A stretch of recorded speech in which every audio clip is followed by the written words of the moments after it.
अस्सलामुअलैकुम class. Unit number 2 is continue.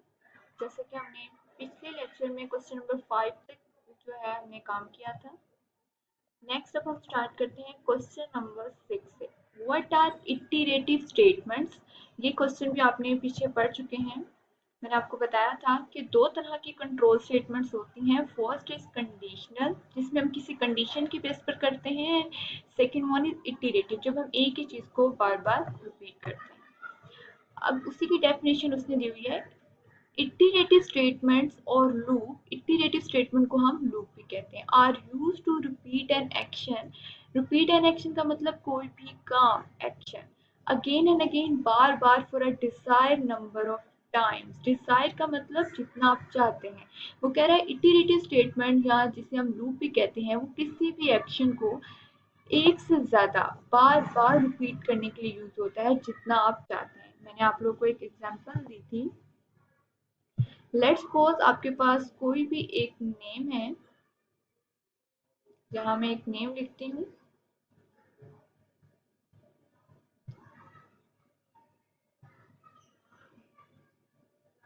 Zareen. मैंने आप लोगों को कहा था कि किसी भी स्टेटमेंट को बार बार एग्जीक्यूट करने के यूज होता है। लाइक मेरे पास एक ये नेम था और मैं ये चाहती हूँ कि मेरे पास ये name 5 number of times repeat हो।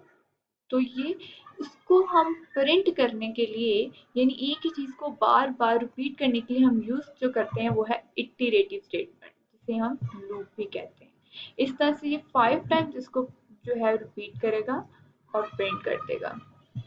अब जरूरी नहीं है इसकी सिर्फ 5 टाइम्स हो, आप चाहें तो 2 टाइम्स कर सकते हैं, 6, 7, जितना आप चाहें आप इसे रिपीट कर सकते हैं। Next question number 7, what are different types of iterative statements. दो तरह की इटरेटिव स्टेटमेंट्स होती हैं। First one is for next and second one is while wend. यानी अगर आप इटरेटिव स्टेटमेंट, इट्स मीन अगर आप ये चाहते हैं कि आप लूप यूज करें, किसी भी काम को बार बार करें, तो आप दो तरह की स्टेटमेंट यूज कर सकते हैं। First one is for next loop, second one is while when. इनमें से आप कोई भी यूज कर सकते हैं। इसके अपने एडवांटेजेस हैं और इसके अपने एडवांटेजेस हैं। Question number 8, right syntax of for next statement. बेटा मैंने आपको पहले भी बताया था कि सिंटैक्स किसी भी चीज को लिखने का फॉर्मेट होता है। किसी भी चीज को लिखने का जो प्रॉपर वे होता है उसे हम कहते हैं सिंटैक्स। वो बता रहे हैं कि अगर आपने फॉर नेक्स्ट यूज करना है तो आप कौन सा सिंटैक्स लिखेंगे, किस तरह का सिंटैक्स लिखेंगे। ये देखिए, for counter equal to start to end step increment, और आगे जा रहा है नेक्स्ट काउंटर। अब इसको देख लेते हैं। बेटा जो चीज मैंने कैपिटल में लिखी हुई है, ध्यान से सुनिएगा, जो चीज कैपिटल लेटर्स में लिखी हुई है इसका मतलब एज इट इज आएगा। लाइक फोर मैंने कैपिटल लेटर्स में लिखा है, इसका मतलब ये एज इट इज आएगा। इसके बाद मैंने टू को कैपिटल लेटर में लिखा है, ये एज इट इज आएगा। स्टेप को मैंने कैपिटल लेटर्स में लिखा है, ये एज इट इज आएगा। इसी तरह जो नेक्स्ट मैंने लिखा हुआ है ये कैपिटल लेटर्स में लिखा हुआ है, तो ये भी एज इट इज आएगा। बाकी हम देखते हैं फोर के आगे काउंटर। जो चीज मैंने इस तरह के ब्रैकेट्स में लिखी हुई है, इसका मतलब है कि वो वाली चीज की जगह कोई चीज आएगी, दूसरी चेंज होगा। लाइक काउंटर लिखा हुआ है तो बेटा काउंटर के अंदर कोई भी वेरिएबल होता है। एज यू नो कि हम मैथ में जब कोई भी चीज काम करते हैं, लाइक हम ये नहीं कहते कि टू, हम ये कहते हैं कि एक्स इक्वल है टू के, यानी किसी भी चीज के इक्वल होता है वो। इस चीज को हम कहते हैं ये डिक्लेरेशन है, यानी कि टू अकेला नहीं है, एक्स इक्वल है टू के। इसी तरह वाई इक्वल है 0 के, जेड इक्वल है 1 के। तो किसी न किसी चीज के इक्वल होता है, उस चीज को कहते हैं डिक्लेरेशन पार्ट।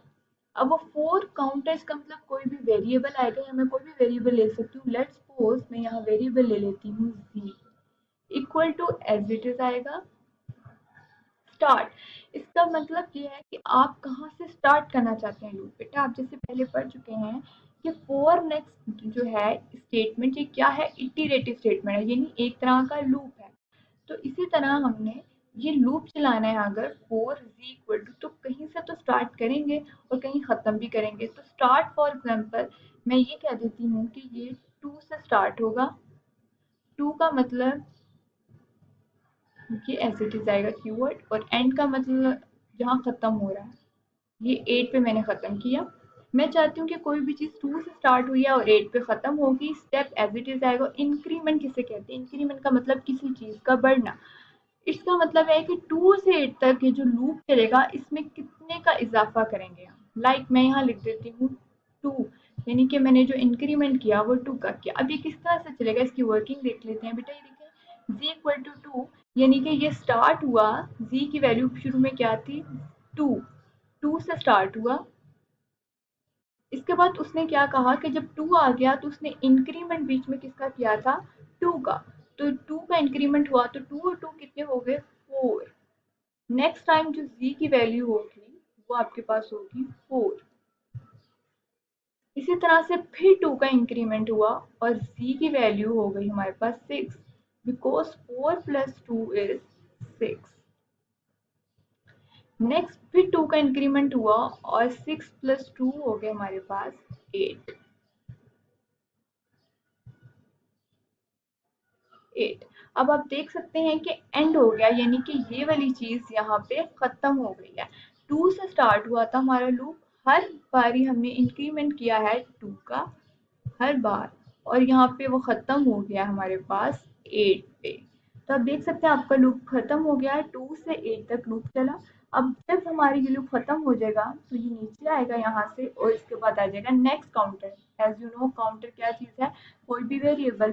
फॉर एग्जाम्पल यहाँ पे मैंने कोई भी वेरिएबल y दिया हुआ था, इसी तरह से y की कोई वैल्यू थी, इसको मैंने रिपीट करना था।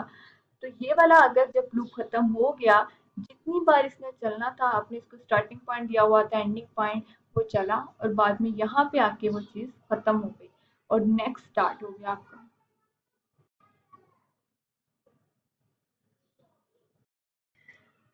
ओके क्लास, मैं आपको बता दूं कि अभी हमने जो पढ़ा है आज के लेक्चर में वो कंटिन्यू हमने किया था यूनिट नंबर 2।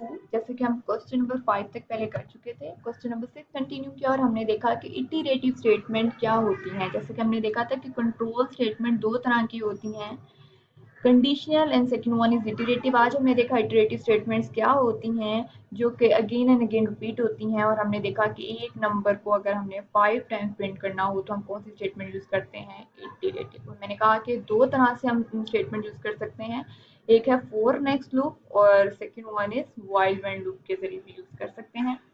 आगे हमने पढ़ा for next statement. For next statement के लिए हमने इसका सिंटैक्स पढ़ा और हमने इसे एग्जाम्पल के जरिए सॉल्व किया। नेक्स्ट लेक्चर में हम क्वेश्चन नंबर 9 यानी कि इसका next part while when loop का देखेंगे। यहाँ तक अगर आपको कोई भी प्रॉब्लम है आप कमेंट सेक्शन में मुझसे पूछ सकते हैं।